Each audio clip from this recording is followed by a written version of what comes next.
أهلا بيكم. بقالنا فترة منقطعين كده عن فيلم سيما بودكاست. طبعا مبسوط بكل الحلقات اللي أنا عملتها قبل كده مع أصدقائي الممثلين. أتمنى الحمد لله جالنا فيدباك حلو وفي ناس عجبتها الحلقات. زي ما قلت لكم في الفيديو اللي أنا رجعت بيه من كام يوم للقناة إنه هنبتدي إن شاء الله في الفترة اللي جاية دي يبقى في حلقات وكولابوريشنز مع ناس أصدقاء لينا مختلفين. بيشرفني النهارده وبينورني الاستاذ السيناريست محمد التهامي. مساء الفل. مساء النور، عامل ايه؟ انا الشرف ليا الحمد والله. ده شرف ليا انا يا استاذ. اخبارك ايه؟ الحمد لله، انا مبسوط ان انا اكون معاك ومبسوط في القناه بتاعتك، وان شاء الله القناه من نجاح لنجاح وتبقى اكبر من كده بكتير. متشكر ومبسوط من جدا. موضوع الحلقه اللي احنا اخترناه، وان اظن ان الحلقه ناس كتير هتبقى مبسوطه منها يعني. بالظبط، يمكن قعدنا كده اول ما اتكلمنا فكرنا ايه الموضوع اللي ممكن نتكلم فيه، تكون حاجه مشتركه يعني ما بيننا بنحبها. فمن ضمن فكره الحلقات اللي انا كنت عايز اعملها او عايزين نعملها ان احنا نتكلم عن ممكن نتكلم عن فيلم معين كده وندردش او نحلله او ندردش فيه، او نتكلم عن فنان مثلا معين برضو احنا بنحبه ونتناقش في اهم الحاجات اللي في مسيرته الفنيه. فاخترنا انا واستاذ تهامي حد اعتقد ما فيش حد بيختلف على موهبته يعني، هو النجم احمد مكي المتعدد المواهب العظيم يعني. فخلينا كده نبدأ من أول الحلقة، نتكلم عن بداية مكي ونشأته، وبعد كده نمشي كده بالترتيب كده مع المسيرة الفنية لمكي يعني. فأحب إن أنت تبدأ يا أستاذ، اتفضل. بص، هو احمد مكي يعني في حاجات طبعا يعني احنا عرفناها طبعا من ابن عز، بس هو بدايه نجاحه الحقيقي كان ساعه تامر وشوقية. تامر وشوقية كان بالظبط. احمد مكي عمل بوم جامد، وكانت الناس كلها بتتكلم عنه، وافيهاته وطريقه كلامه كان عامل نجاح غير عادي في الشارع المصري، لدرجه ان عادل امام جابه بنفس الشخصيه يعملها في فيلم مرجان. في مرجان. وكان انتاج كبير، انتاج كبير. وبعد كده خدوا نفس الشخصيه اتش دبور، عملوها في فيلم اتش دبور اللي هو الفيلم المخصوص للشخصيه. اول مره نعرف ان احمد مكي مش مصري كان استضافوه في قناه اون تي في، كانوا عاملين له حلقه خاصه مش برنامج خارج الفورمات، يعني خارج فورمات القناه، لان احمد مكي في أعتقد الوقت اللي ده هي كان كانت مع ساويرس ساعتها. كانت مم. مع سويرة صاحب القناه. بالظبط. واكتشفت موضوع ان هو جزائري ده، او ان هو والده كان جزائري وهو مش مصري يعني. يعني هو اتولد في مصر وعاش في مصر، بس من ام مصريه واب جزائري وهو معاه الجنسيه المصريه. فكانت بالظبط. بالنسبه له مفاجاه كبيره جدا.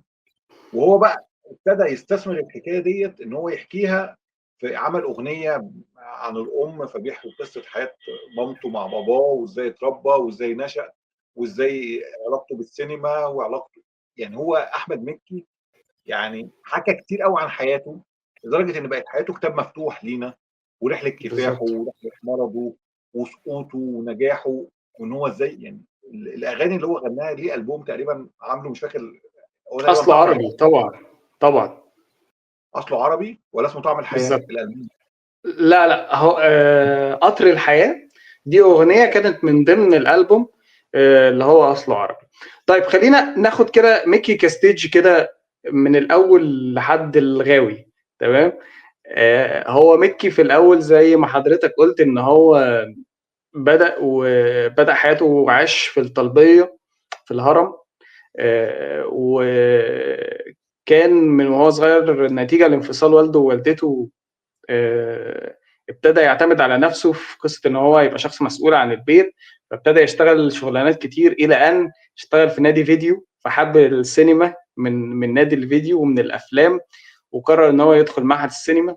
وحتى كان من الناس المميزين جدا في دفعته في معهد السينما، وكان بيعمل افكار. ويمكن دي اكتر حاجه ممكن نتكلم فيها طول الحلقه اصلا، اللي هي فكره ان ميكي دايما ادرك من بدري فكره انه لازم عشان تظهر او تتواجد لازم تتواجد بشكل مختلف، لازم تفكر بره الصندوق وتعمل حاجات كرييتيف. عمل مشاريع زي دي في المعهد، كان عامل مشروع طبعا الحاسه السابعه، وحابب ان انت تكلمني عن مشروع الحاسه السابعه ده. وبس قبل ما اتكلم عن مشروع الحاسه السابعه، او اثناء ما هو عمله او بعد ما عمله، كان ظهر في مشروع كده تخرج لمخرج اسمه يوسف هشام، كان ده فيلم تسجيلي اسمه مخرجين آخر زمن. فمعرفش انت شفته ولا لا؟ شفته؟ حضرته في لايف الفيلم. اوكي. طب حلو جدا. طب ما تحكي لنا تجربة حضرته لايف دي ازاي؟ لا انا ما حضرتش الفيلم لايف، بس انا حضرت عرض الفيلم. كان الفيلم ساعتها بيتعرض في ساقية الصاوي، وكان بيتعرض في اوكي. جمعيه جمعيه الفيلم اللي هي موجوده في وسط البلد.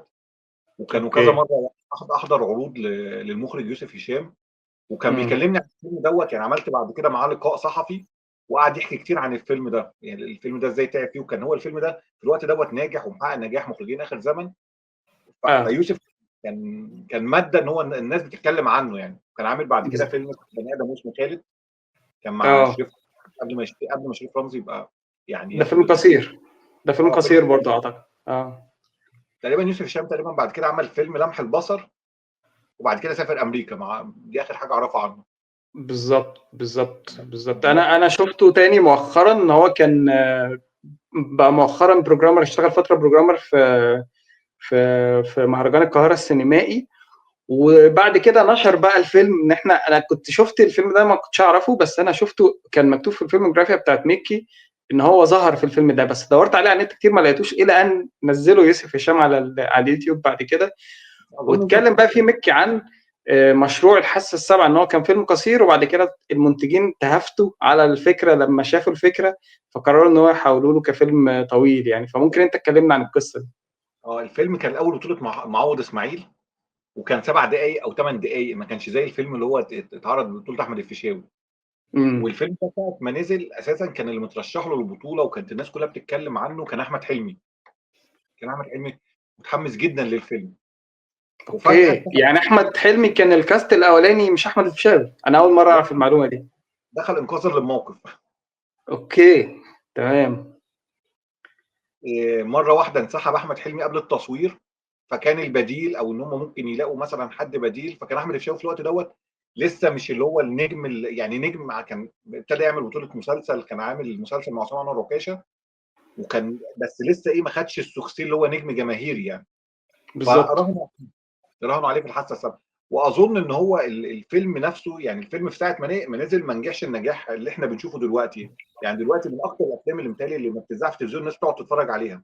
الفيلم كان سابق عصره وقتها جدا جدا جدا، لدرجه ان في ناس ما فهمتش نوع الكوميديا ده وقتها اصلا يعني. الفيلم فشل ذريع في السينما يوم يعني. بس بعد كده لا اعتقد خد حقه من المشاهدات ومن السوشيال ميديا. الجيل ده اكتشف الفيلم ده وعملوا عنه فيديوهات كتير ومجلدات يعني. الفيلم حلو جدا، بس وقتها جدا. ان الناس كانت واخده ايه. يعني مثلا هو بيتريق مثلا على اغاني هاني شاكر، واخدينها ان دي كانها اجزاء من الفيلم. امم. الناس فاهمه الفيلم غلط، او الناس فاهمه يعني. كانت الثقافه السينمائيه في الوقت دوت انت بتتكلم ساعه نزول الليمبي مثلا، قريب من نزول الليمبي. بالظبط في نمط معين كده من الكوميديا، مش ده كان غريب بالنسبه لهم شويه. يعني فبالعكس انا من الفيلم، انا من محبي الفيلم جدا على فكره. وما شفته ساعتها، يعني ساعه ما نزل سينما شفته كان فيلم حلو قوي. بس بقول لك ايه، الناس ما تقبلتش الفيلم دوت. وهو الفيلم ده ادى ان احمد مكي نفسه ما يتعرضش عليه شغل تاني كمخرج. كمخرج لح- بالظبط. لحد ما جت تجربه تامر وشوقيه. فاحمد الفيشاوي كان جايبه، هو كان شريف عرفه كان عايز يعمل المسلسل. كان شريف عرفه هو اللي انتج تامر وشوقيه. امم. فكان عايز يجيب 7 مخرجين، وكل واحد يخرج مجموعه من الحلقات زي النظام الاجنبي، ان ما فيش هو عمل كده بعدها في لحظات حرجه اعتقد. الخطه كده. وكان امم. جايب احمد مكي جزء امم. من فريق الاخراج. وشريف عرفه ساعتها قال لك انا هخرج اول حلقتين، وبعد كده كل مخرج يخرج بقيه الحلقات بنفس النمط اللي انا بالظبط. هخرج عليه. امم. فالممثل انسحب اللي كان بيعمل الدور بتاع هيثم دبور. ما اعرفش مين عشان يعني ما كنت لسه اسالك، لو عارف مين قول. لو عندك المعلومه يا استاذ تهامي ارجوك قول. متذكر خالص يعني، مش يعني ما اتقالش بشكل اوكي. صريح يعني. اوكي. فجاء احمد عمل الدور انقاذا للموقف، يعني مش جاي ان هو اساسي، بالعكس. وكان دوره اصغر من كده بكتير على فكره. امم. ما نجح في اول الحلقات دي كانت بتكتب بشكل يعني ايه. يعني ما بتبقى المواسم، هو ابتدى دوره يكبر في الموسم الثاني والموسم الثالث. الموسم الاول كان دوره صغير، بس هو علق مع الناس جدا. كان المسلسل ده شهد بطوله ظهور نضال الشافعي، كان برضه في دور طبعا وظهر انجي وجدان، وظهرت مجموعه من النجوم محمد يعني شاهين طبعا اللي وصلوا الحياه مكسر الدنيا الفنيه. دلوقتي. ايوه محمد شاهين كان طلع صاحب بالظبط تامر تقريبا. بالظبط وعلا رشدي، ناس كتير ومي طلعوا. كساب مي كساب كانت اول بطوله ليه، طبعا يعني مي طبعا. كساب ما كانتش بتجيب اي حاجه تمثيليه. هو وطبعا الفكره يعني هو كلها المسلسل ان ده ميكي في الكاركتر بتاع هيثم ده ما كانش يعني ما كانش مستصاغ بالنسبه للناس، حتى طريقه الكلام ولا الشكل.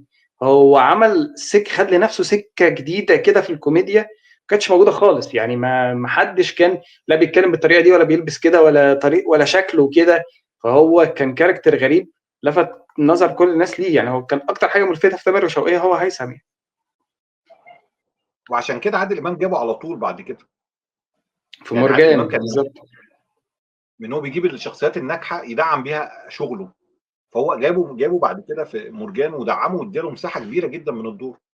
في حاجه تانية بقى، بالظبط. ان ما عمل ابن عز، يعني شخصيه لو هو ظهر مع علاء ولي الدين في ابن عز مع شريف عرفه برضه في دور امم صغير، مش عارف شفته ولا اه لا.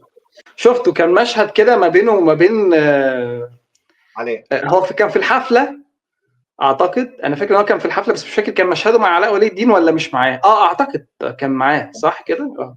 اول الفيلم هو بيحكي ان هو كان شخصيته ايه، ان هو من الشخصيات الناس الاغنياء اللي بيتخلوا عن علاء في الفيلم. اوكي وهو طبعا فيلم ابن عز من الافلام اللي ما لقتش نجاح سينمائي خالص، يعني برضو من الافلام للاسف، مع انه مع فيلم انه حلو جدا جدا ظريف برضه. حلو. يعني انت خلي بالك انت كده عبد الناظر. هقول لك على حاجه، الفيلم ظريف وفي كاركترز انا بحبها جدا جدا باستثناء المين كاركتر. يعني بحب شخصيه محمود عزب جدا في الفيلم، وبحب شخصيه انت عارف اللي هو طاهر ابو ليلى اللي هو بيتكلم بطريقه غريبه ده، كان في الفيلم برضه.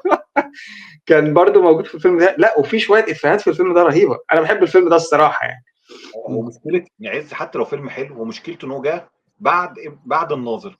الناظر في سينمات كان كان انت بومينج كبير طبعا. انا عندي في المكان اللي انا فيه السينما عرضته 12 شهر الناظر. ياه فتخيل الناظر كان نجاح خرافي، يعني نجاح طبعا سينمائي من الافلام اللي هي عملت يعني نجاح سينمائي ما فيش افلام وصلت لها تاني، يعني صعيدي في الجامعه الامريكيه، الناظر، في كده حاجات عملت نجاح مش طبيعي. فانت الناس استثنائي متوقعه بالظبط من ابن عز ان هو يبقى زي الناظر، فالتوقعات بالظبط. العاليه دي هي اللي خلت الناس تدخل الفيلم يقول لك لا ده ما بيضحكش. امم فعشان كده الفيلم ده ابتدى يعني ما لقاش حظه في السينما، وكان من اسباب اكتئاب او من يعني او حزن علاء ولي الدين ان الفيلم، ان هو كان متوقع ان هو يلاقي نفس النجاح اللي لقاه في عبود والناظر. يعني عبود اقل من بالظبط الناظر وصل لمرحله ما حدش وصل لها تاني في التاريخ. فمش عارف، فجاء بعد كده ابن عز طبعا وقع. اللي عايز اربطه بقى طبعا. بالموضوع ده ان احمد مكي الشخصيه اللي كان عاملها في ابن عز قريب، شخصيه علاء تعتبر الفيلم بتاع اتش دبور اعاده لفيلم ابن عز بالظبط نفس او الكونسبت ريميك بتاع فكره ريميك الشاب فيلم الغني حلو اللي جدا. اتدهدرت اللي تدهورت بيه الدنيا. بالظبط كده هو خد نفس الكونسبت وعمل بيه شخصيه دبور بالظبط. فيلم يعني اتش دبور بالظبط. صح مظبوط. انت عارف طبعا ان ميكي برضو ظهر في الوقت ده قبل ما يعمل شخصيه هيثم ويظهر كممثل. ظهر في مشهد في تيتو مع احمد السقا. تاخد بالك انت من القصه دي؟ اه كان في اكشن. بالظبط كده المشهد كان اللي كان مشهد رايح اكشن. المفروض.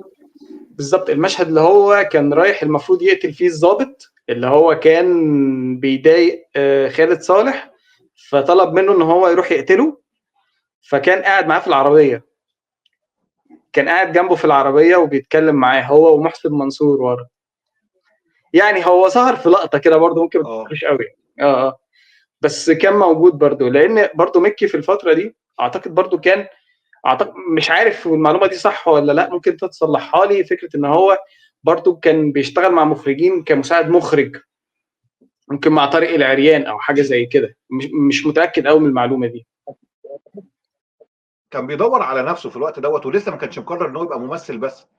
تاني حاجه من الحاجات اللي بالظبط. تحسب برضو لمكي، ان هو مثلا في وقت نجاح اتش دبور وطير انت عمل دور تراجيدي في الفيلم اللي هو بتاع ليله البيبي دول مع نور الشريف. طبعا انا بحب عمل دور الكاركتر ده جد، جدا. ايوه، شخصيه سواق التاكسي ده، ايوه. وكان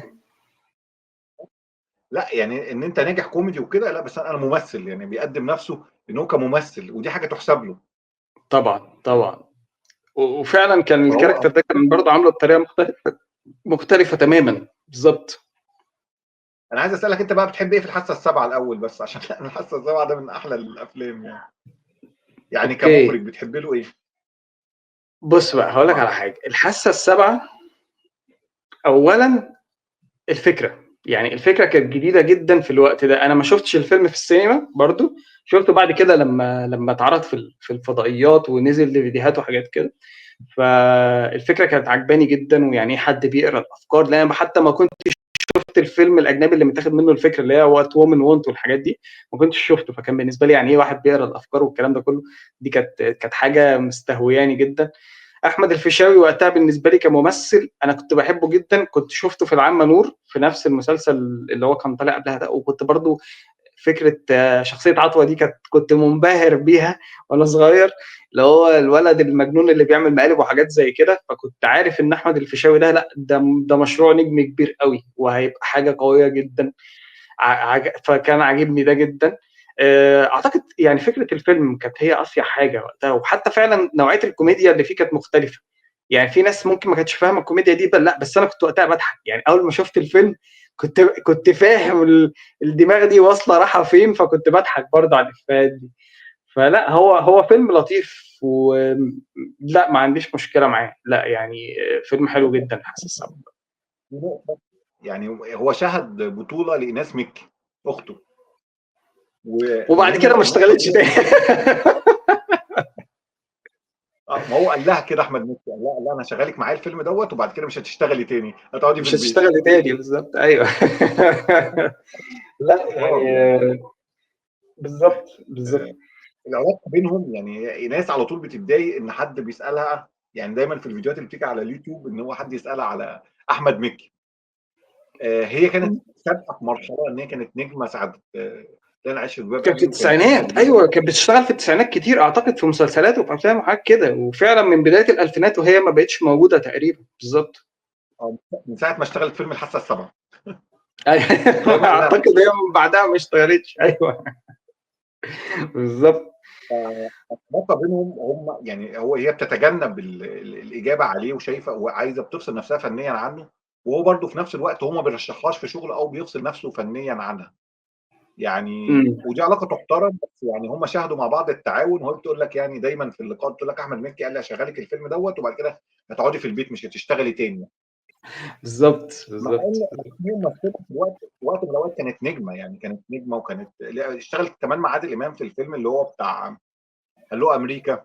هي كانت دايما امم. حاصرينها المخرجين في دور الفتاه الاجنبيه، او في دور الفتاه المرفهه، يعني وقبلها الشكل في دوت افتقر لملامحها الشكليه. بالظبط، وقبلها في لا انا عايش في جلباب ابي برضه الحاج عبد الغفور وبتاع مش عارف ايه والحاجات دي، ايوه أيوة. نفس القصه دي بالظبط. الكاركتر. حلو جدا. بس فانا حاسس ان هو فعلا استقصدها فعلا بالفيلم، هو قدم لها دور غريب يعني، اللي هي شخصيه وكان دور البنت حلو على الصغيره. فكره، وقدمها بشكل حلو على فكره في الفيلم. لا بس دور مستفز شويه يعني دور شخصيه ايوه مستفز. ايوه، ما هو خلي بالك الدور ده برضو يعني طلع منها جانب كوميدي كده. حتى الضحكه اللي هي كانت بتضحكها السخيفه دي، ها ها ها وبتاع والحاجات دي برضو كانت غريبه في الوقت ده. مش مفهومه قوي. برضه انا اللي بحبه في الفيلم ده قوي عبد الله مشرف، كان عامل دور كابتن رشدان. المعلم رشدان، بالظبط بالظبط. لا، هو المعلم الحاسه السابعه رشدان. تجربه كده مختلفه.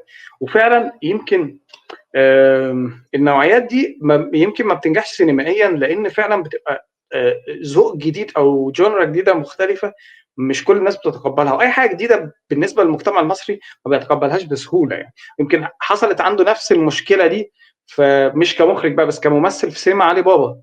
برضو الفيلم برضو كان على فكره الفيلم ده حلو جدا برضو. في جزء بحبه وجزء ما بحبوش، بحب الجزء بتاع الفضاء اكتر من الجزء التاني بتاع الحظيره ده. بتاع انت فاكر الجزئين؟ بتاع حزلقوم بالظبط. انا بحب الجزء ده اكتر من الجزء بتاع الديوك والحاجات اللي هو كان عاملها دي. برضو الفيلم ده برضو ما نجحش في السينما، لانه برضو كان مكي خلاص فتح الباب ده اللي هو للتجريب على الاخر زي ما بيقولوا، يعني كان حابب يجرب بقى سكه فانتزي توتالي يعني.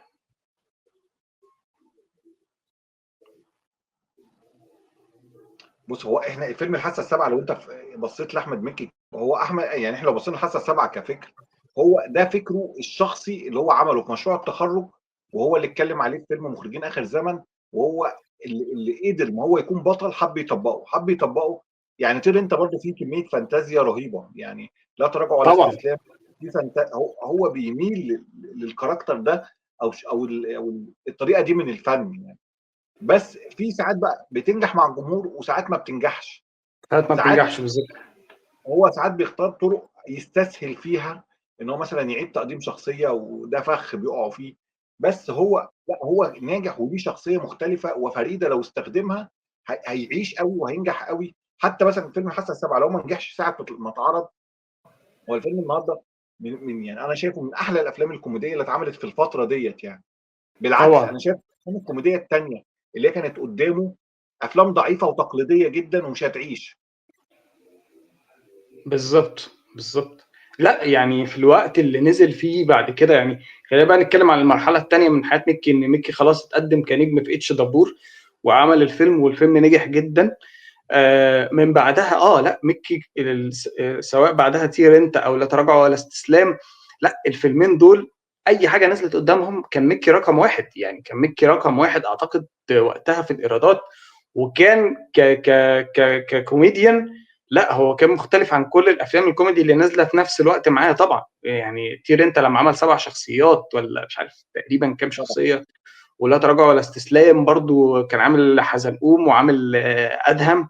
ف لا يعني حزلقوم ده قصه لوحده، حزلقوم ده ممكن نقعد نتكلم عنه حلقه. ده قصه ثانيه لوحده. نبدا بالظبط باتش دبور. يعني احنا خلصنا كده مثلا حاسه السبعه. اتش دبور كان لسه بيراهن، خايف.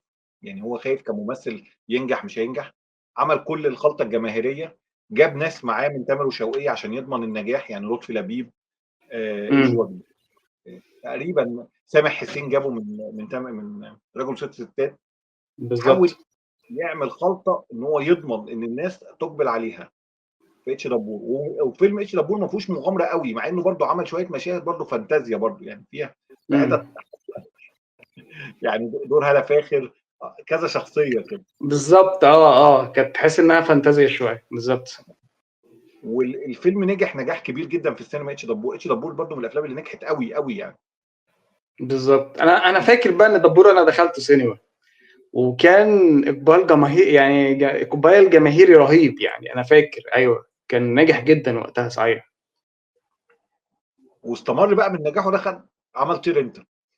بالظبط ده بقى كان يعني زي ما تقول البيك بتاع احمد مكي، يعني ده كان اكتر فيلم يعتبر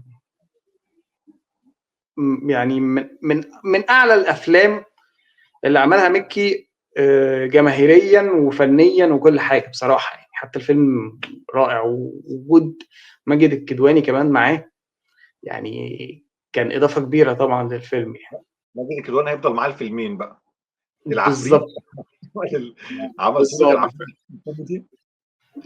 وسراج مهمه بعد كده. وفي الوقت ده خلي بالك ماجد الكدواني كان عنده مشكله كبيره جدا. كان ماجد الكدواني كان عامل فيلم جاي في السريع، بطوله بالظبط مطلقه، وابتدى مع والفيلم طبعا ما نجحش قوي، فابتدى يرجع تاني للادوار التانيه، واحترمه جدا بصراحه في النقطه دي. وبعد كده رجع تاني ادوار اولى طبعا. بس هو الفيلم ده يعني هو كان في الوقت دوت كان عنده ايه، يعني ما وقفش، حس ايه ان الدنيا ما جاتش معاه، رجع تاني دور تاني يعني، او رجع وده تاني. ذكاء، وده ذكاء كبير منه على فكره، ذكاء كبير منه جدا طبعا. طير انت بقى والسبع شخصيات طبعا اللي عملهم المختلفين كان حاجه اسطوريه في تاريخ مكي. انت ايه اكتر شخصيه لفتت نظرك في طير انت الاول، غير الكبير طبعا، لان الكبير هيفرد لها مساحه كبيره بعد غير كده. الكبير اكتر واحد بحبه فيهم الخليجي. ما استغلهوش تاني، ما عملوش تاني. ما استغلوش تاني، لا. بس عجبني جدا جدا جدا جدا. كان من اعلى الكاركترز اللي كانت موجوده في الفيلم بصراحه. لا يعني في افيهات رهيبه، وعامله بطريقه اللي هو لما بيحب يسخف على هو عايز يعمل فيها صايع ومدقدق وابن بلد. لا يا حبيبي انا ابن بلد ومدقدق وبتاع مش عارف ايه، وهو على الله حكايته خالص. فانت متخيل بقى الكوميديا بتيجي من هنا، فاهم قصدي؟ ده كان من اكتر الكاركترز اللي كانت عجباني في طير انت الصراحه. هو عمل انت شخصيه بتحب مين فيهم؟ لا انا شايف يعني كلهم متوازيين. يعني انا عجباني الشخصيه الاساسيه اللي هو كان عاملها، اللي هي الدكتور اوكي، شخصيه بهيج. ديك. كان عاملها امم حلوه قوي، في حلقه انسانيه حلوه، وكانت الاغنيه الراب حلوه، وكان يعني الشخصيات كلها تحس ان هي كاركترات، يعني اللي هي عامل كاركتر. اما الشخصيه الاصليه كان عامل فيها المشاهد الاخرانيه ديت، اللي هي الحاله النفسيه وازاي بيعبر عن نفسه وان هو وحيد. كان فيها تمثيل امم حلو قوي.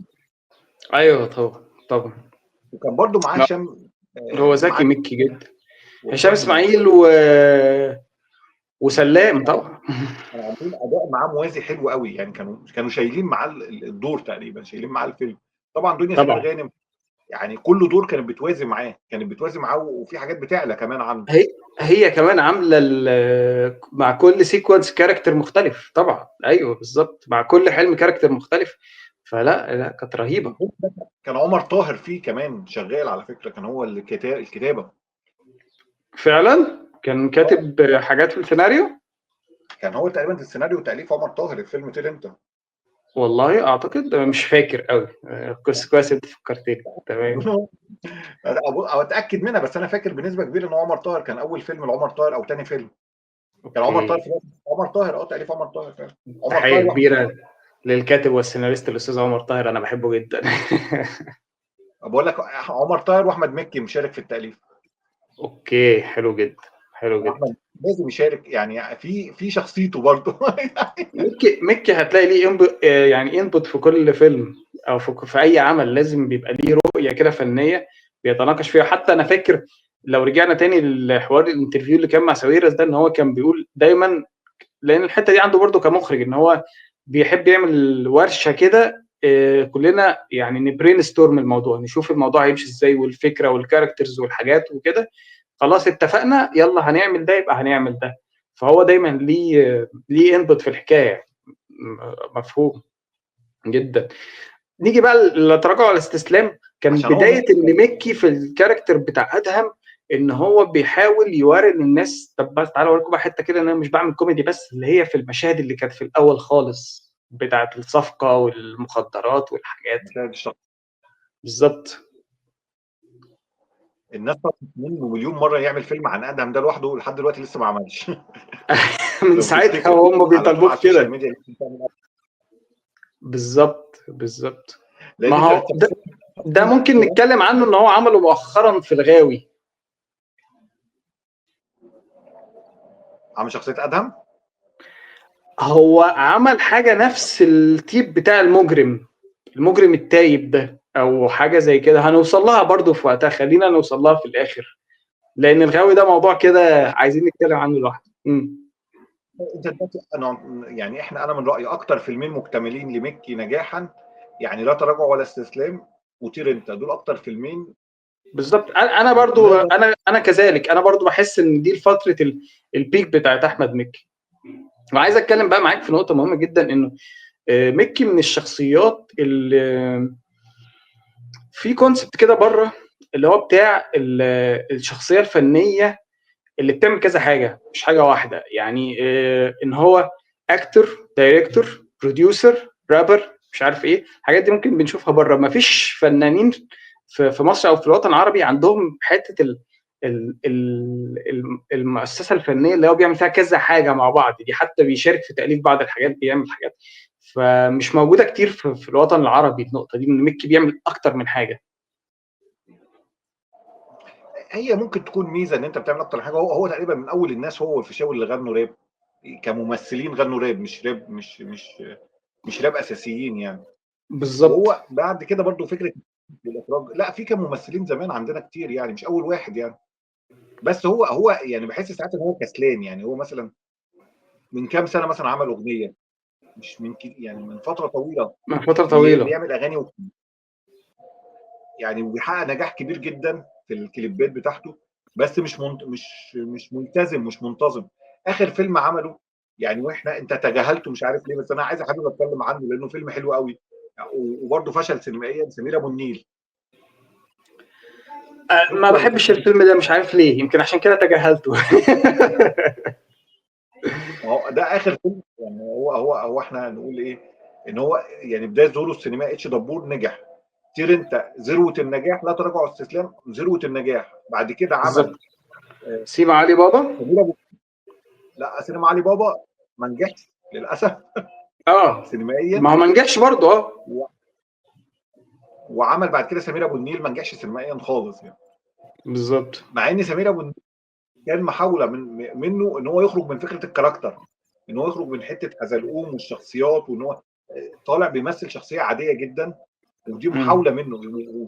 المشكله كانت في الوقت دوت الاعلام، مشاكل الاعلام. الفيلم فيه مشاهد معموله حلوه قوي قوي، وفي حاجات مم. تريقه على ناس كتير برضه، في التريقه والفانتازيا. كان الفيلم في مش مكتوب اسقاطات على حلو بعض معمول حلو. الاعلاميين كده وقتها. بالظبط. ولحد دلوقتي يعني لحد دلوقتي اللي انت لو رجعت له، هو مش عامل اسطمب يعني. هو كان تاليف ايمن بهجت قمر، مش عامل يعني مش بينتقد شخص، هو بينتقد فكره. بالظبط. يعني بالظبط. يعني مش بينتقد مثلا الاعلامي فلان الفلاني، هو بينتقد الاعلامي اللي بيستغل الناس مثلا يوزع عليهم فلوس مثلا عشان يكسب بالظبط. الفقراء. بالظبط. بينتقد بالظبط. ظواهر يعني. انا شايف ان هو فيلم حلو. فيلم مع الوقت هيتشاف قوي. كان حسين الامام كان عامل دور حلو.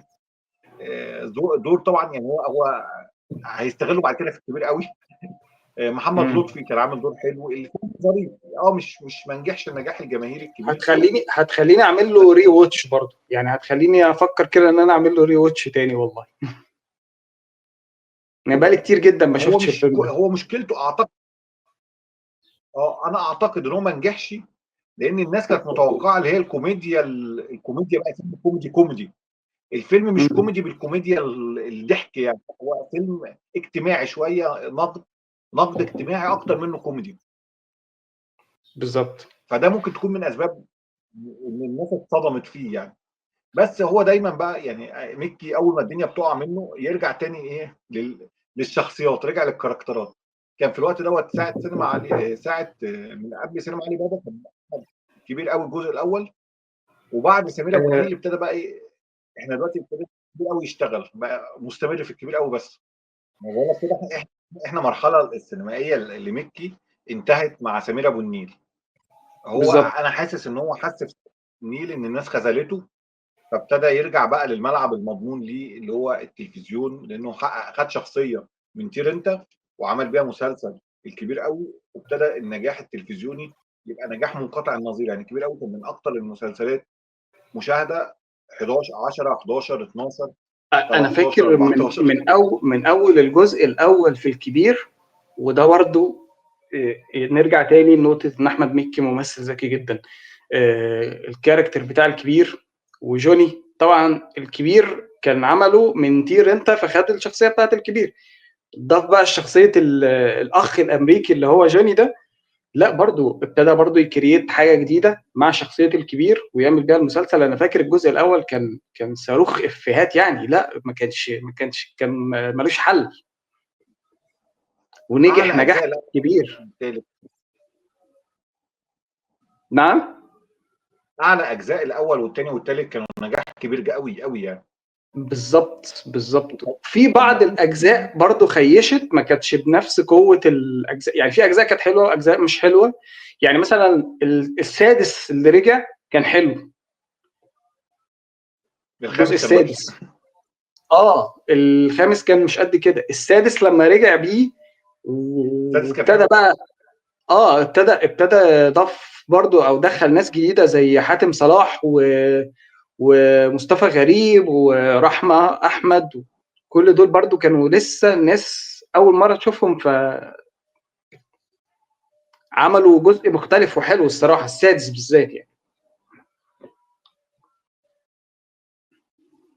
بالظبط. لا وهو الجزء الاول برضو كان مليان ضيوف شرف، وكان مليان ممثلين، يعني كان في محمد ممدوح، كان في سعيد طرابيك كان عامل غفير من الغفره.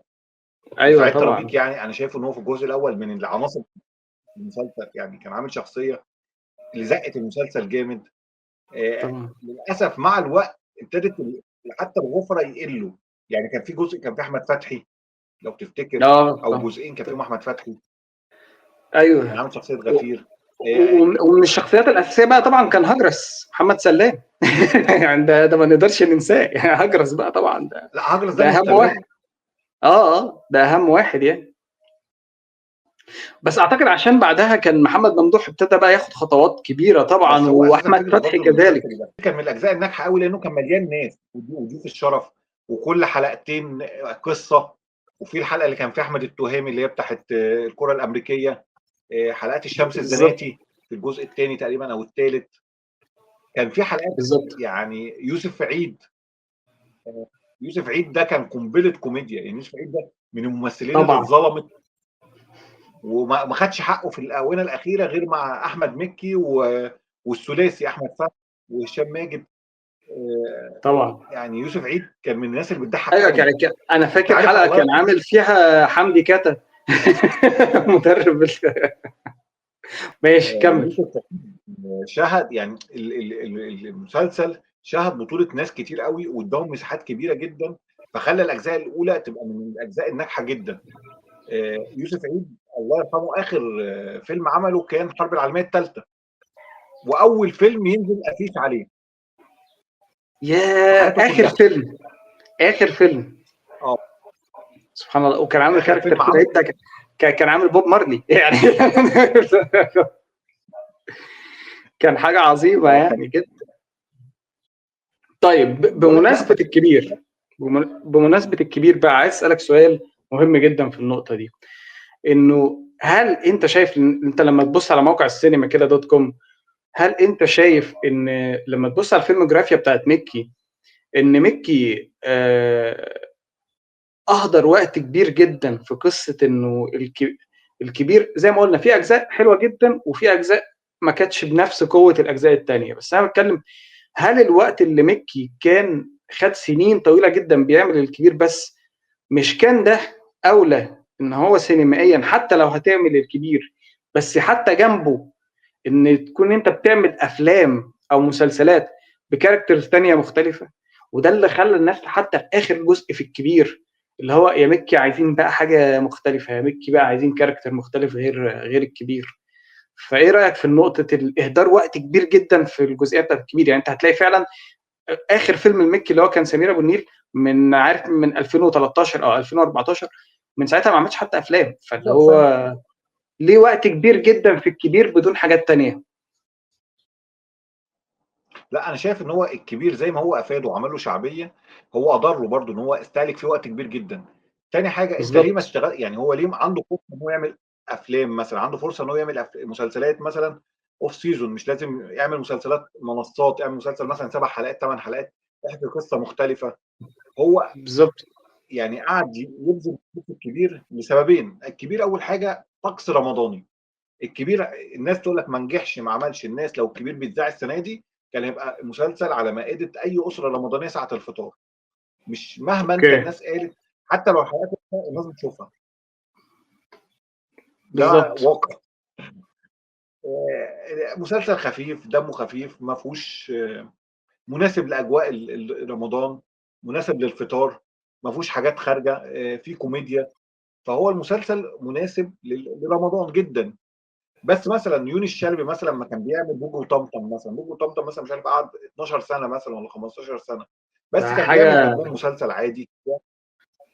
بالظبط. كان بالظبط. بيعمل هو افلام. ده هي دي النقطه اللي انا بتكلم فيها، ليه مكي ما استغلش الوقت ده انه كان بيعمل بجانب الكبير اعمال تانية؟ اعتقد ان هو كسل منه، واعتقد ان هو برده موضوع اللي هو حكى اكتر من مره ان هو عنده ظروف مرضيه بتمنعه ان هو يشتغل بشكل كبير يعني. تاني حاجه حلو. ليه يعني الاكتر من كده، هو في فتره يعني هو عمل الرابع الخامس قال لك خلاص انا مش هعمل الخامس. ساعتها كان الدنيا مشيت، الدنيا قعدت معاه واحد واثنين وثلاثه واربعه، ودول يعتبروا بالنسبه لي اعلى حلقه مسلسل او اعلى مواسم في الكبير من اعلى 1 اجزاء ل4. بالظبط. امم. طبعا يعني بعد دنيا سمير غانم ما مشيت راح عمل جزء كده ببنت مش فاكر اسمها. الجزء ما دوت نجحش. سقط. ما نجحش ما نجحش لسببين. خالص. اول حاجه ما اتصورش في المنطقه، يعني امم. المسلسل كان بيدور في مكان غير المزاريطه، كان بيدور في ان هو مسافر اوروبا. فدي كانت برضو بالظبط. فكره غريبه يعني، ومفروض كل الممثلين اللي هم في الكبير ما كانوش موجودين. بالظبط. فالجزء بالظبط. دوت اللي وقعت قوي يعني، اللي وقع ذريع يعني. فراح بعد كده بالظبط. عمل مسلسل وانا قلت لك عليه حلو قوي، اللي هو خلصانه بالشياكه.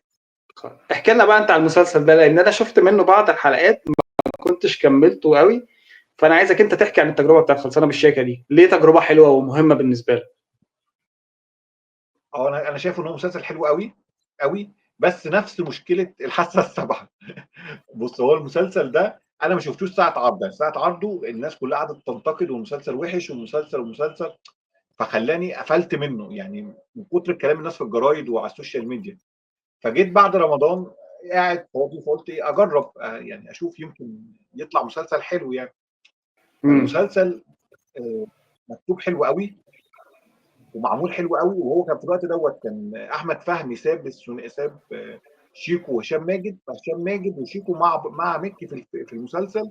كان معاهم كان حصل كمان دينا الانفصال الشربيني. ما بين الثلاثي ده بالظبط.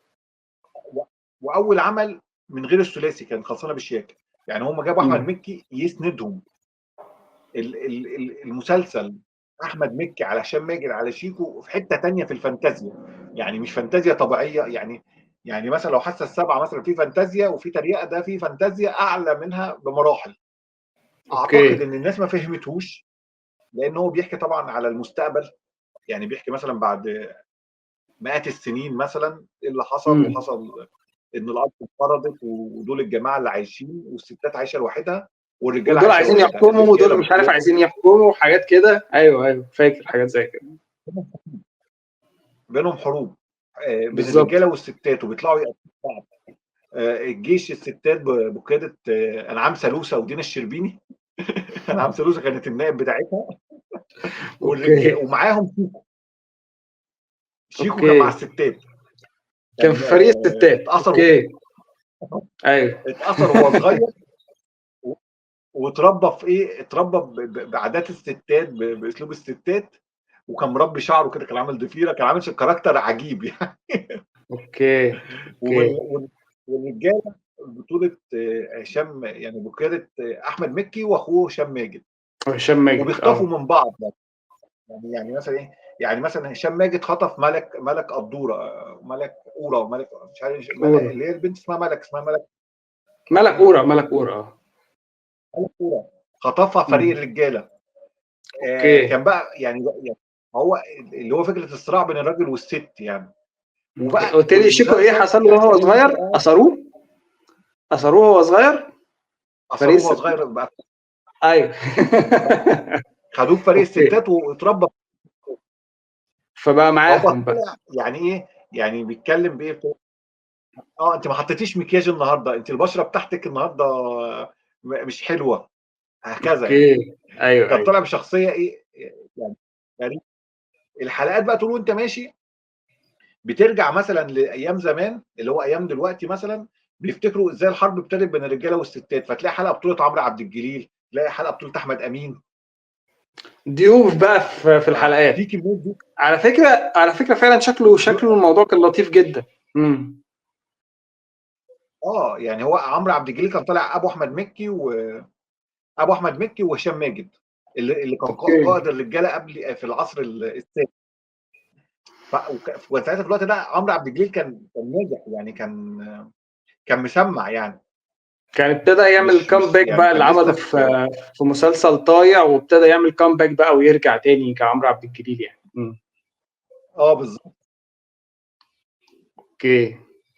فهو كان إيه. في الوقت ده في المسلسل يعني حلقاته كلها بقى فيها كوميديا، وفيها ضيوف شرف كتير جدا، فيها احداث بيحكي ان ازاي العلاقه بتبقى بين الراجل والست. بينتهي المسلسل بايه بقى؟ ان احمد مكي ودينا الشربيني قائد الستات وقائد الرجاله بيحبوا بعض، وفي اوكي. نفس الوقت عايزين ينهوا الحرب ومش قادرين يعترفوا لبعض بالحب، لان كده هم مثلا لو احمد مكي اعترف ان هو بيحبها، فهو دوت كده ايه، هزيمه للرجاله، وهي لو هزيمه اعترفت ان هي بتحبه للفريق ده، يبقى هزيمه. ايوه بالظبط. بالظبط. فمن لا بقى يعني بسبب خلينا كل نرشحه المشاكل اللي هم. للناس. ارجعوا يا جماعه بصوا على المسلسل ده تاني، المسلسل ده فعلا حلو وما خدش حقه ساعتها. اه بالظبط. لا مسلسل حلو. آه، بيبتدي بقى يناقش ايه المشاكل بين الراجل والست، ازاي الحب هو اللي بيستمر، هكذا بقى يعني بيبدأ يتكلم بقى في مشاكل الحب، العاطفة. فالمسلسل فيه فكر حلو قوي، يعني فيه افكار كويسة جدا عن الصراع بين الراجل والست، وفي فكرة عن الحب. المسلسل اوكي. طبعا بقول لك هو خيش، يعني المسلسل ما نجحش خالص للاسف. هقول لك حاجه، مع ان انا خلينا شفت منه. خلينا متفقين ان في اعمال كتير قوي لما بتنزل في وقتها ما بتحققش نجاح، وممكن بعد كده يتم اعاده اكتشافها من خلال الجيل الجديد من الشباب او من خلال السوشيال ميديا. يعني بتلاقي حاجه كده فجاه من 20 سنه طلعت ترند فجاه كده، سبحان الله ما تفهمش ازاي، والناس ترجع تقول لك لا ده يا جماعه انتوا ازاي ما خدتوش بالكم من الفيلم ده والمسلسل ده كان حلو جدا او كده. ده غير ده على مستوى الدراما. على مستوى الافلام طبعا في اعظم افلام في تاريخ السينما ما جابتش ايرادات وكانت افلام عظيمه، يعني ما لهاش علاقه وما لهاش مقياس، هو الفن اذواق يعني معروف يعني.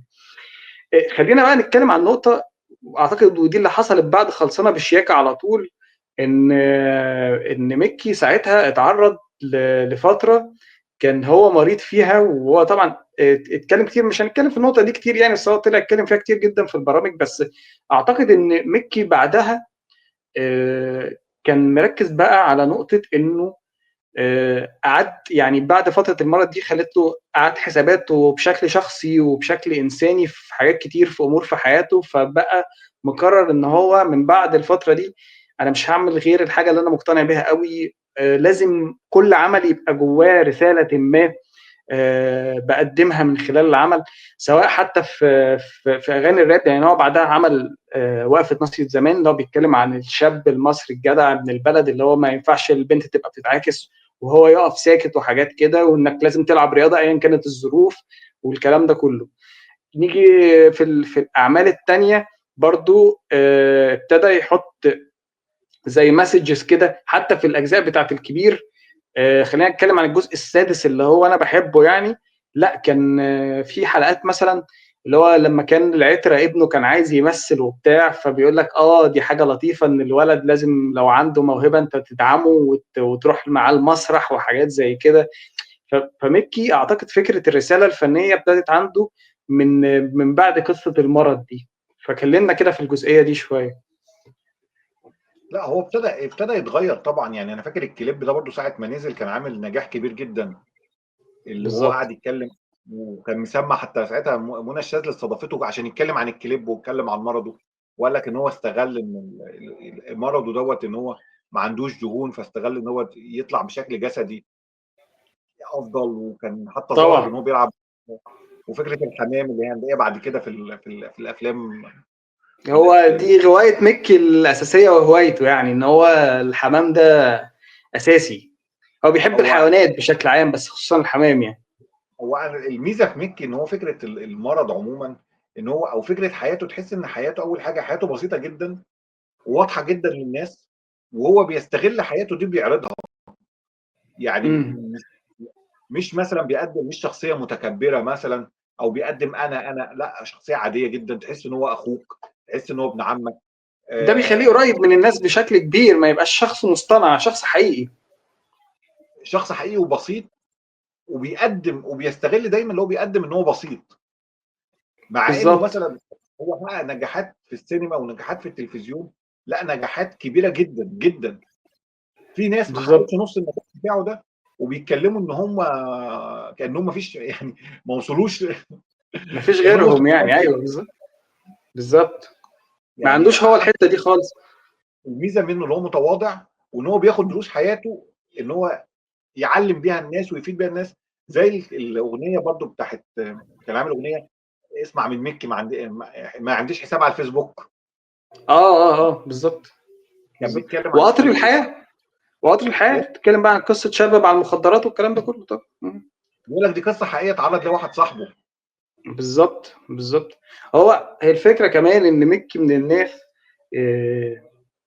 هتلاقيه دايما في حاله مركز في فنه بس. عمرك لا تلاقيه عمل مشاكل مع حد، ولا هو بتاع ترندات، ولا هو بتاع قصص مختلقة عشان أظهر. ما بيظهرش حتى كتير في أي حتة ولا في أي حاجة. هو واحد مركز في الفن بس وخلاص. هو بالنسبة له الفن ده ممكن تعتبره مثلا شغل، بس شغل هو بياخده بجد جدا وبيعمل فيه مجهود كبير وبس، ومش مطلوب من الفنان أكتر من كده، بعكس كل الناس اللي بتعمل زيطة ملهاش أي معنى على شغلها دي. بالظبط. وعجبني اللي هو بيسف مثلا، يعني في الكبير قوي سف على الكليب بتاع طعم الحياه. ايوه. اعتقد كان في الجزء السابع او حاجه زي كده، كان هو برضه والعتره وحاجات زي كده. هو ما عندوش مشكله، هو متصالح مع نفسه، فما عندوش مشكله إنه حتى لو هيسف على حاجات ليها علاقه بشخصه او بنفسه يعني. ما عندوش مشكله في الحته دي. طب احمد طب. مكي برضه من الحاجات اللي انا يعني بتلفت نظري دايما، يعني هو امم الراجل كوميديان وناجح، ليه لحد النهارده مثلا ما اشتغلش مسرح كتير؟ كل التجارب المسرحيه اللي قدمها تجارب يومين 3 ايام مش عمل طويله. مسرح في السعوديه بالظبط في موسم الرياض بس. عمل حزلقوم بالظبط. ما هو دي عمل برضو يعني. انا اعتقد ان مكي لو عمل عرض مسرحي في الفتره دي مصر كلها هتروح تتفرج عليه يعني. ما لان هو عنده جماهيريه رهيبه. وعروض السعوديه عروض صغيره، يعني انت بتتكلم على عرض بتبقى اسبوع كام بس. يوم وخلاص. بتبقى كام يوم وخلاص. لا انا بتكلم لو فتح مسرحيه وقعد بيها سيزون صيف مثلا بيعرض، لا هتبقى حلوه جدا يعني. هتبقى حلوه جدا وهيجي له جمهور كبير، بس تبقى مسرحيه جديده تماما. ما يعملش بقى اي حاجه من الكاركترز اللي عملها قبل كده وتبقى حاجه مختلفه خالص يعني. اتمنى كده يعني. انت شايف بما انك ممثل الكاركترات دي ده فادته ولا ضرته؟ اكيد اللي هو فادته طبعا. اكيد فادته لان ده دليل على ان هو ممثل بيعمل كاركترز مختلفه ويقدر يعمل اي كاركتر. بس انا مع حاجه واحده بس، انه ما نكررش ده كتير قوي عشان على اللونج تيرم خلاص بقى الناس بتزهق في الوقت الحالي. احترم جدا مثلا حاتم صلاح انه عمل نفادي في الكبير. تحياتي لحاتم صلاح طبعا لسه، بمناسبه ان احنا كنا مع بعض في اخواتي فبحقيقي يعني. هو شخص لطيف جدا. ان حاتم اتعلم من مكي، واتعلم او يعني خلينا تقول اتعلم من تجارب الناس اللي قبله. انه كان بيحكي انه هو طلع وعمل نفادي في الكبير، ونفادي نجح جدا. من بعدها اتعرض عليه كتير جدا بقى ان هو يعمل نفادي في مسلسلات وفي افلام وحاجات زي كده، وهو رفض ده كله. قال لك لا انا مش هعمل ده تاني خلاص. قصه حرق الكاركترات دي ممكن كان زمان الناس تحتمل ده. اعتقد دلوقتي لو انت عملت كاركتر وكررته مره تانية الناس مش هتشوفه.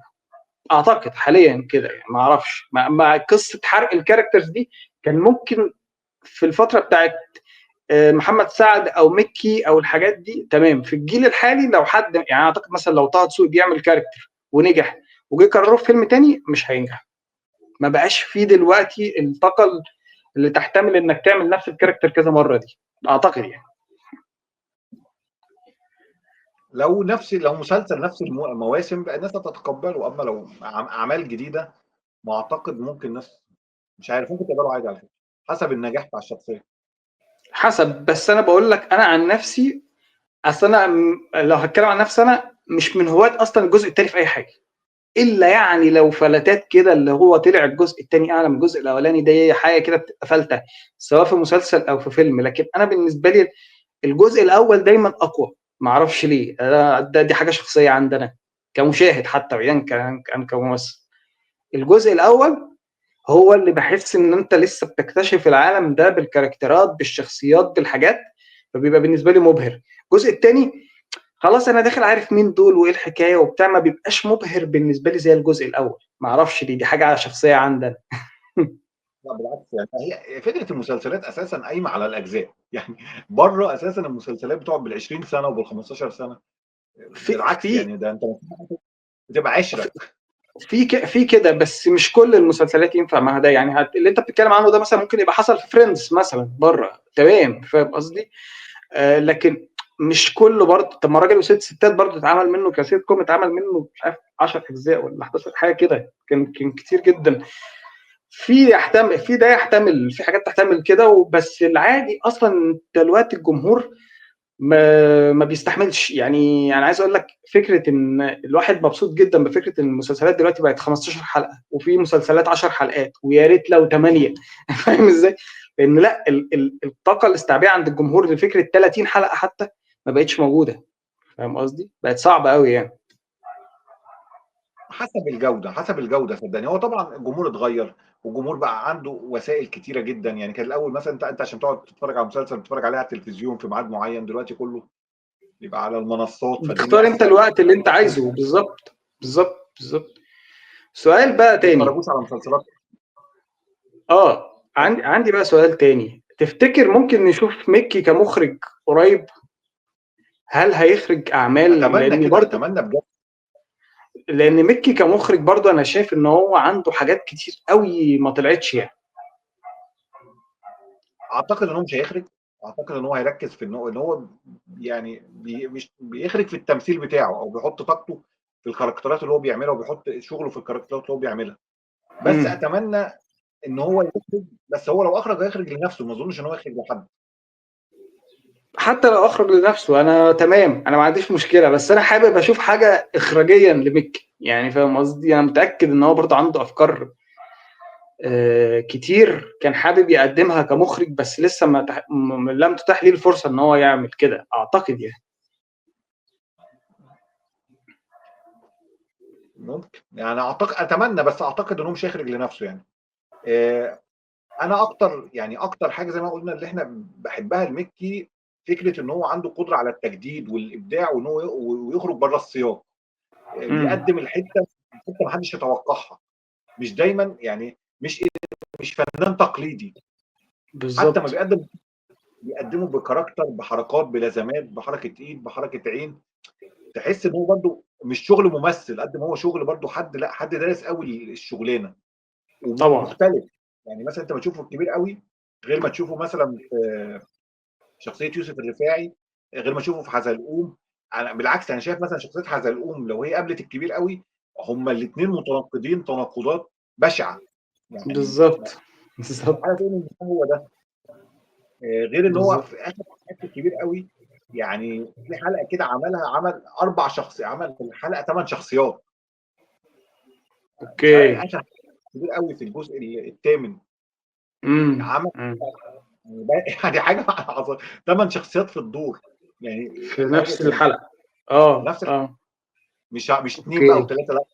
وصل الكبير واللي بيقلد الكبير واحمد مكي ايوه ايوه ايوه ايوه ايوه ايوه ايوه. دقوق وهو حتى ظهر بشخصيته هو في الاخر لما كان مش فاكر، تقريبا كان هجرس في البوكس او حاجه زي كده، وهو كان معاه الصقر اللي هو ماسكه ده وحاجات كده. هو بيحب يعمل حاجات مختلفه يعني. وعامل وعامل لكل واحده اداء حركي مختلف. يعني عامل احمد مكي هو ممثل موهوب جدا. ده بيوريك انهم مش طبيعي. يعني انت تعمل ثمان شخصيات بثمان اداءات في نفس الحلقه يعني. لا، بالظبط. ممثل. وبرضه بحب له شمس الزناتي، الحلقات اللي عملها عن شمس الزناتي لو دي تفتكرها. كانت رهيبه، ايوه. كانت حلوه جدا برضه. كانت من احلى الناس الحلقات واخداها في الكبير. وعاملاها فيلم لوحدها. ايوه هيتعمل فيلم تاني دلوقتي. اه لا، وبرضو الحلقات بتاعت اللي هي سوسايد جيم، سوري اه سكواد جيم، اللي هي لعبة ايوه ايوه. الحبار. سكواد جيم برضو دي كانت رهيبة. دي كانت رهيبة. لا الحلقات دي برضو كانت رهيبة جدا. طيب عايز اتكلم معاك عن اخر هو حاجة. هو فنان متميز طبعا. عايز اتكلم معاك عن اخر حاجة عشان الغاوي. ما اتمناش بس اكون طولت عليك ولا حاجة. بس انا مبسوط جدا. عايز اتكلم عن مسلسل الغاوي. من اه المسلسلات اللي كنت متحمس لها جدا جدا. كنت شفت الاعلان وشفت انت عارف الفنان ما بيكون بيتكلم عن نفسه بيكون في لحظات صدق ان هو انا عايز اعبر عن نفسي. انا مش جاي اكل عيش، انا جاي اعبر عن نفسي فعلا. عايز اوصل رساله. فالاعلان كان شددني جدا. وطبعا اول حلقه كانت معموله حلو من الغاوي. بعد كده وظهور كزبره كمان كان حسيت في الحلقه دي كان حلو جدا. ورا كان فظيع. فحسيت ان احنا بندور في نفس الحكايه. ما استمتعتش مم. بالمسلسل، بالعكس. بعد حلقتين او ثلاثه خلاص ما كملتوش. وما بقتش مهتم ان انا اعرف حتى إيه اللي بيدور حواليه المسلسل. كنت اتوقع ان احمد مكي ما هيرجع بعد الكبير قوي، هيرجع بحاجه تقيله. المسلسل للاسف يعني ما كانش فيه احداث كتير، احداث بالظبط. كده، وهو يعني بيكمل عليها. يعني المسلسل معتمد ان انت معاك نجم كبير اكتر ما انت معتمد ان انت معاك ورق حلو. هي دي بقى مشكلتي مع الغاوي برضه. انا اعتقد ان اداء مكي كان كويس جدا كاداء كممثل. اخراجيا المسلسل كويس، ما عنديش مشكله اخراجيا.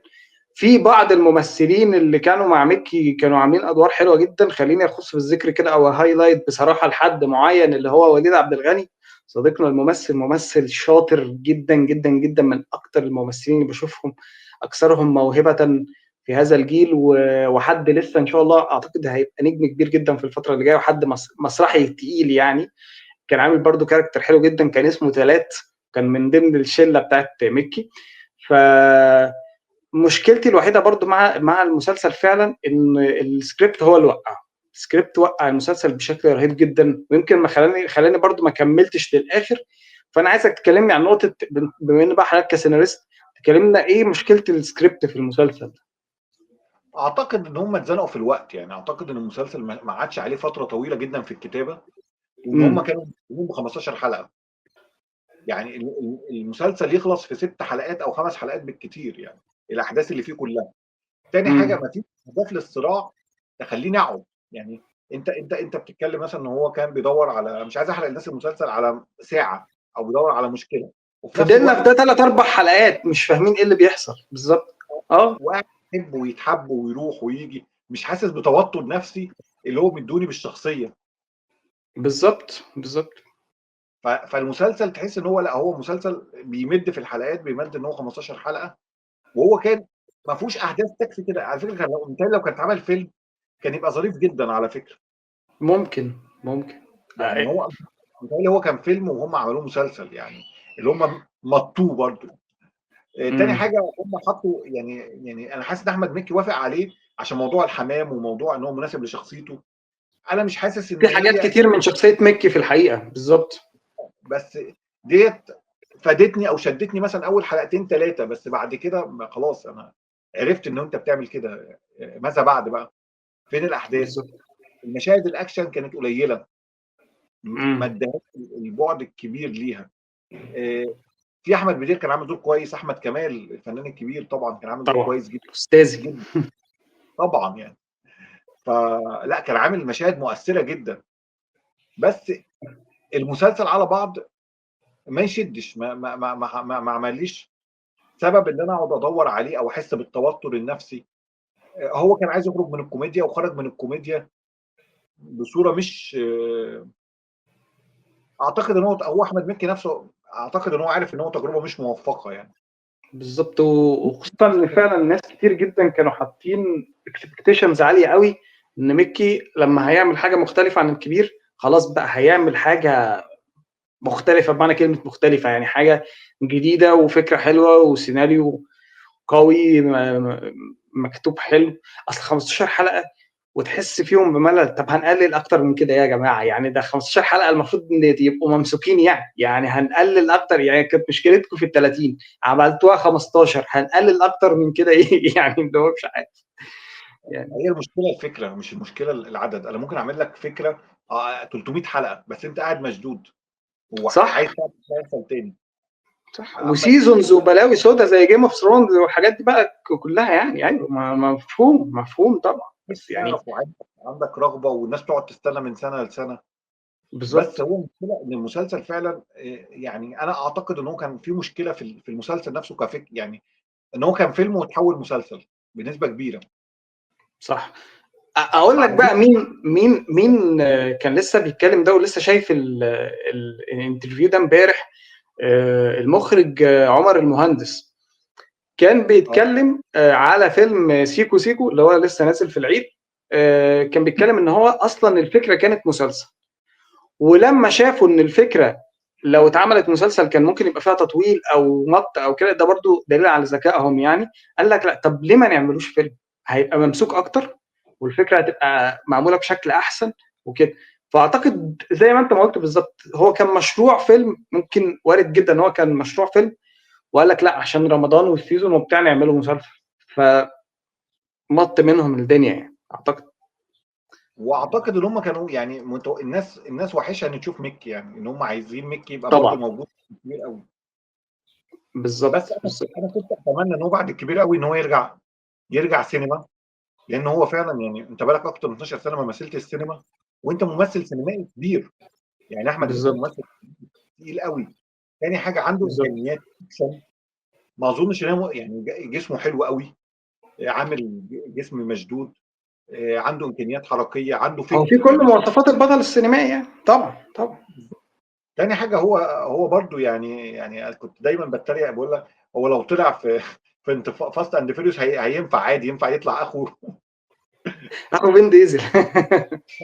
ايوه بالظبط. هو في ناس كتير بتشوف ان هو فين ديزل مصري يعني، بس هو طبعا بيعرف يمثل عنه بكتير. ايوه بالظبط يعني. يعني في واحد ساعتها فان ديزل جه مصر في 2014، امم. جه زياره في مصر هنا ونزل الاهرامات، ونزل ايه نزله السمان والمناطق ديت، المناطق اللي حوالين الاهرامات. اوكي. فواحد ساعتها كان كاتب يعني تعليق في الجورنال مانشيت انا فاكره، الناس اتصورت مع فان ديزل فاكر احمد مكي. فاكر احمد مكي. ايوه بالظبط. اصل هم ايوه لقوا اللي ما ناس يعرفوش هيفتكر ان هو احمد مكي فعلا، بنفس ناس الستايل ونفس الشكل ونفس كل حاجه بالظبط. بالظبط. اتمنى هو اتمنى الفتره فرحان اللي جايه لما فان ميكي يعمل حاجات بجد يكون متأني اكتر في فكره اختيار السكريبت. هو طبعا كأداء وكممثل احنا لا غبار عليه، احنا بس بنتكلم في اختيار المواضيع، خصوصا ان هو حتى من بدايه لما اتكلمنا ان هو شخص على طول كرييتيف وبيختار وعارف يعني ايه، هو دارس السيناريو ودارس اخراج في معهد السينما ودارس كل حاجه.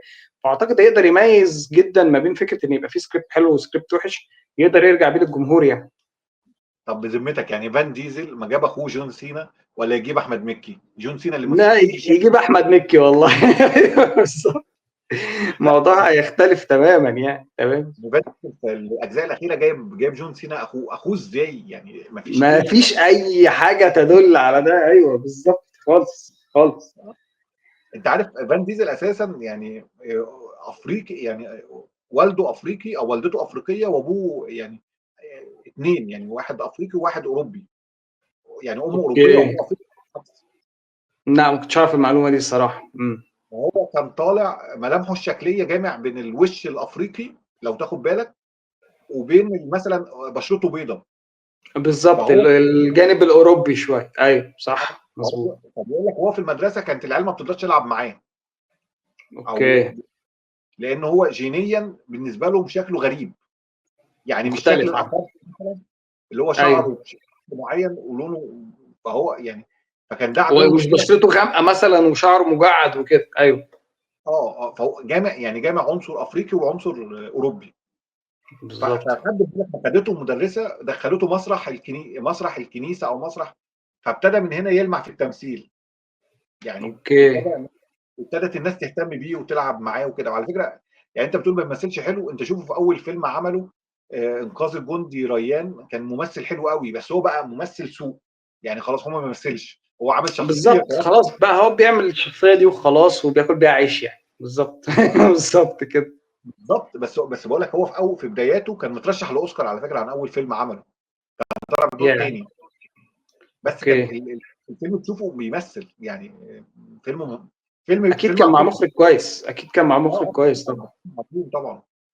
وكان معاه اوكي. ممثلين كتير، يعني كان هو طلع بدور تاني او دور تالت.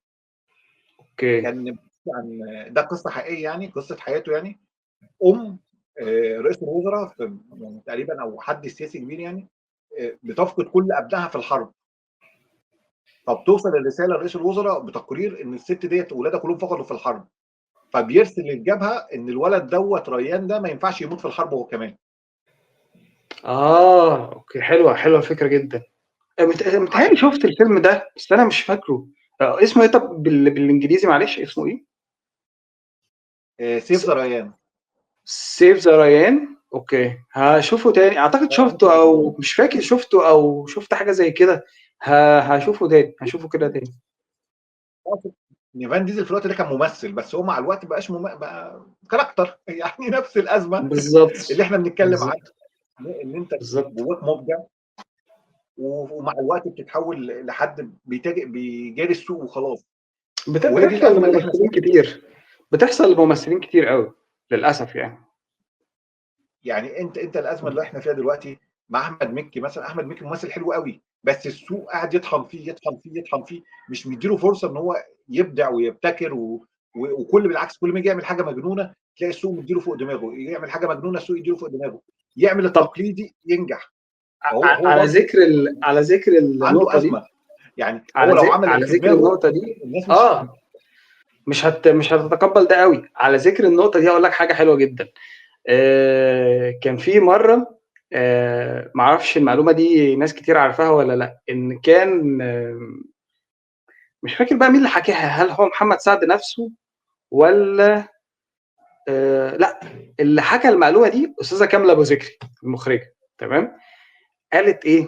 قالت انها كانت بتعمل فيلم ملك وكتاب، اوكي، اللي هو بطوله استاذ محمود حميده واستاذه هند صبري. تمام. مين كان مرشح قبل استاذ محمود حميده ان هو يعمل الدور ده؟ شخصيه المدرس الاكاديمي الجامعي اللي بيدرس تمثيل، كان نفسه يمثل، عنده مشاكل نفسيه واجتماعيه منعته ان هو يمثل، فبقى مركز في التدريس بس وما بقاش ممثل وحاجات كده. شوف شخصيه عامله ازاي. مين كان مرشح قبل محمود حميده انه يعمل الدور ده؟ تخيل، تخيل عارف. كده. وهتقول لي محمد سعد. محمد سعد. تخيل. لا ما اعرفش. طب كويس انك جبتها والله العظيم. هل تتخيل ان كامله ابو ذكري انا كانت مرشحه محمد سعد عرفتها. للدور ده؟ امم لا اول مره اعرف منك المعلومه دي. اول ده مره اعرفها. بس هي دايما بتكتب على الفيسبوك وكده، بتكتب ان هي نفسها تشتغل مع محمد سعد. محمد سعد اللي كانت مرشحه للدور ده، تخيل. بس للاسف بتكتب وقتها، دايما ان هي عايزه. للاسف وقتها كان هو طبعا ما بيعملش غير كوميدي بس. كان بيعمل، كان عامل بقى الليمبي واللي بالي بالك وبوحه والافلام دي. فطبعا قال لها انت عايز تقعديني في البيت، ما ينفعش انت اعمل ده. يعني مش هينفع ان انا في عز ما بعمل ده دلوقتي، انا ممكن اعمل ده قدام بس. وفعلا اضطر يعني قدام ان يعمل ده في الكنز مثلا، فاهم قصدي؟ ف فلما الناس برضه اه قالت له في مرحله ما غير بقى، فعمل ده في الكنز وعمل دور عظيم في الكنز. بس انا بتكلم، تخيل الكلام ده كان 2005 2006 مثلا، اللي هو ملك وكتابه ده، وكان محمد سعد بيعمل الدور ده. حاجه يعني رهيبه. لا، ولو على فكره لو كان عمله كان الفيلم هيبقى في حته تانية خالص. كان هيبقى في حته خالص. تانية خالص خالص. طبعا انا بحب الفيلم ده جدا، فما بالك بمحمد سعد فيه، فاهم قصدي؟ فهو برضو السوق، يعني السوق صعب، واللي انت لازم في نفس الوقت انت عايز تنجح. بس احمد مكي مشكلته ان هو افكار مجنونه قوي قوي. فلو اتعملت الناس ما بتقبلش عليها، زي مثلا سمير ابو النيل، زي ما انت بتقول مثلا في سينما علي بابا. دي سيما علي افكار بابا، مكي. بالظبط.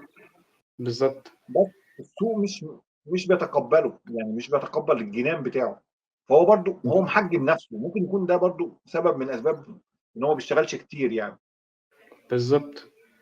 طيب، لو عندك حاجة ما اتكلمناش فيها أو حابب تضيف أي حاجة خاصة بمكي تاني قبل ما أقفل، قول لي، عشان أنا بالنسبة لي تقريبا غطيت كل النقط اللي أنا حابب إن أنا أتكلم فيها. فأنت لو في حاجة تانية حابب تضيفها، اتفضل. حابب اسالك، انت تحب تشوف مكي فين السنه الجايه مثلا؟ يعمل ايه غير ادهم طبعا؟ عشان انا رايي ان هو لازم يعمل ادهم ده فيلم. أحب مكي يكون بيعمل دور في فيلم سينما تاني. مش حابب أشوفه في حاجة دراما دلوقتي زي ما أنت ما قلت، حابب أشوفه في حاجة سينما، ويكون سكريبت حلو قوي، معمول بطريقة لطيفة. اقصى طموحاتي ان يبقى فيلم دراما اجتماعي بشخصيه كده مختلفه تماما ما عملهاش قبل كده خالص. لو هنتكلم بشكل واقعي وبشكل السوق، يا باشا اعمل فيلم كوميدي او فيلم اكشن لطيف بس معمول حلو، مكتوب حلو. هات بقى شويه ناس كده من اللي بتكتب اليومين دول افلام حلوه، اقعد معاهم، اختار سكريبت حلو جدا، واعمل فيلم اكشن كوميدي يا سيدي. اعمل فيلم اكشن بس، اعمل فيلم كوميدي بس. كما بقول لك، لو انا هشطح انا بخيالي، انا نفسي اشوف ميكي في فيلم دراما اجتماعي بيعمل كاركتر كده مختلف تماما، حاجه كده ارت هاوس انا قوي يعني.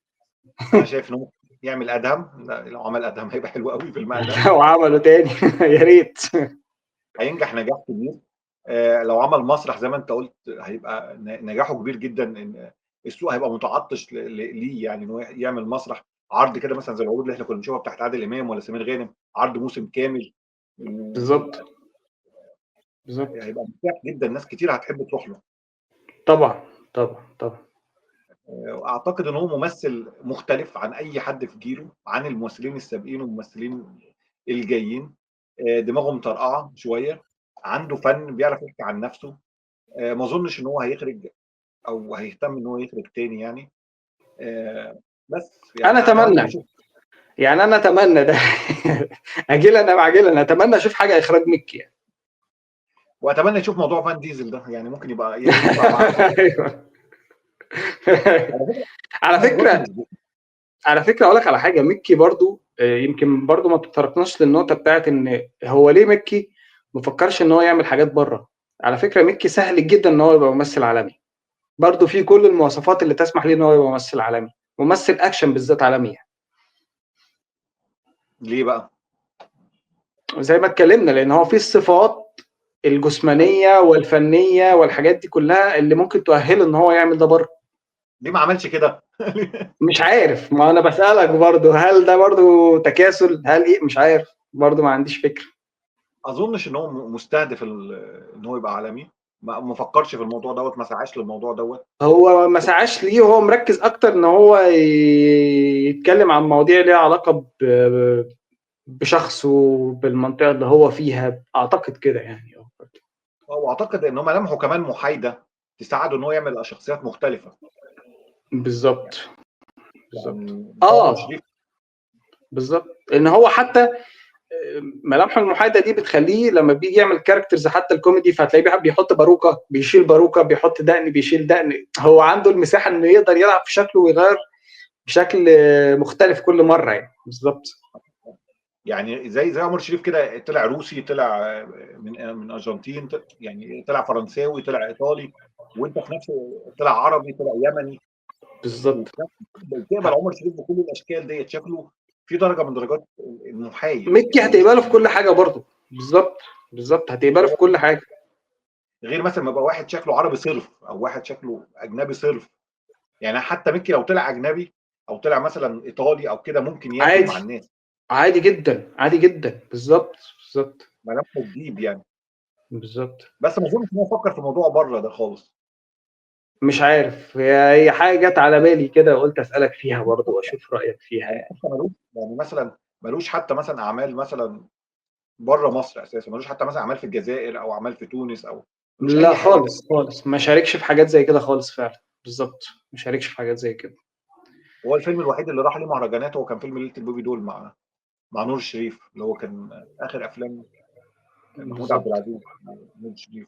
وبرضه الفيلم ده برضه مش احسن حاجه يعني. هو الكاركتر اللي مكي كان عامله حلو، وعلى فكره بحب الكاركتر طبعا اللي كان عامله استاذ نور الشريف في الفيلم، كان عامل كاركتر رهيب وجريء جدا. بس ما الفيلم ككل لا، مش من احلى الافلام اللي شفتها الصراحه يعني، مش من بص افلامي هو المفضله يعني.